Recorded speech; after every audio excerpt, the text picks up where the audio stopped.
trying to figure out a way to make this video for a while, but with the Supreme Court news that just came out today with Trump, I figured today is better than any other day. I voted for Trump in 2016, and I was deep in the Christian conservative world for a very long time, and here are some things that I know when it comes to that group of people. Before you want to come at me and be like, I hate you, you ruined our country for voting for Trump, it's something that I regret every single day, but I also learned so much coming out of that journey, and I feel like I do now have insight into how conservative Christians think. It's something I regret every single day. I hate that I'm going to have to tell my children someday that I voted for that man, but that's just the consequences of my own actions and not taking initiative to research and study things that were going on in our country before then. Okay, I was raised Christian, evangelical, very conservative. Basically, being a Republican in that world is in alignment with being a Christian. If you are a Democrat and you are a Christian, you're definitely kind of considered an outcast, and you're definitely considered to be brainwashed. I'm not here to say Democrats have all the answers. The Democratic Party has its whole set of issues, but that's not what I'm talking about today. The thing that people have to understand is that the people in that particular sect and in that world are in a cult. It's just plain and simple. From a very young age, we were conditioned and brainwashed into believing that our people, Christianity, American Christianity, were being persecuted, and that it was the country's agenda to get rid of all of the Christians. It doesn't make any sense now that I'm out of it. I'm just sharing what that group of people believes. And they do a very good job at making you really afraid that someday you are going to be persecuted and killed and beheaded for being a Christian. I was in junior high when Columbine happened, and the big story that came out of what that school shooting was not that we need to take initiative and protect children and make gun laws.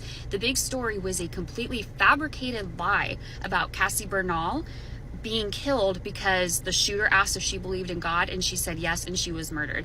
It came out to be a complete lie, but that's not something we talk about. But that story just ingrained the belief that was already there that Christians are being targeted. You also have to understand that when you are raised and told from a very young age that you are the only group of people that have the absolute universal truth, it is very hard for anybody to come along and tell you that you may be wrong, because they have been brainwashed into believing that every single person is wrong. It doesn't matter if you have evidence. It doesn't matter. So when a man like Trump comes along and he begins catering to those fears that are already there and wanting to use their fear of being persecuted to his benefit, to them, it's just the only candidate that makes sense, because their safety at the end of the day is all that matters.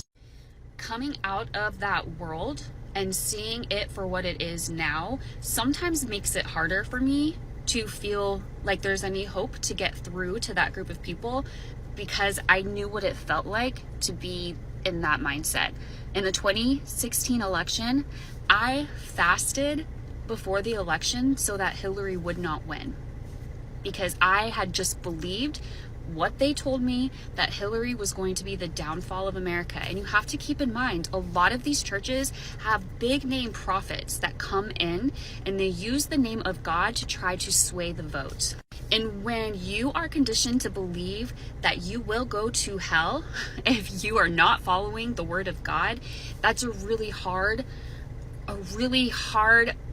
journey to go on, to look at the fact that maybe there's another side to this. So there's a lot of tension for me, because I feel like I do have a lot of empathy for that group of people, but I also have a lot of anger at the same time.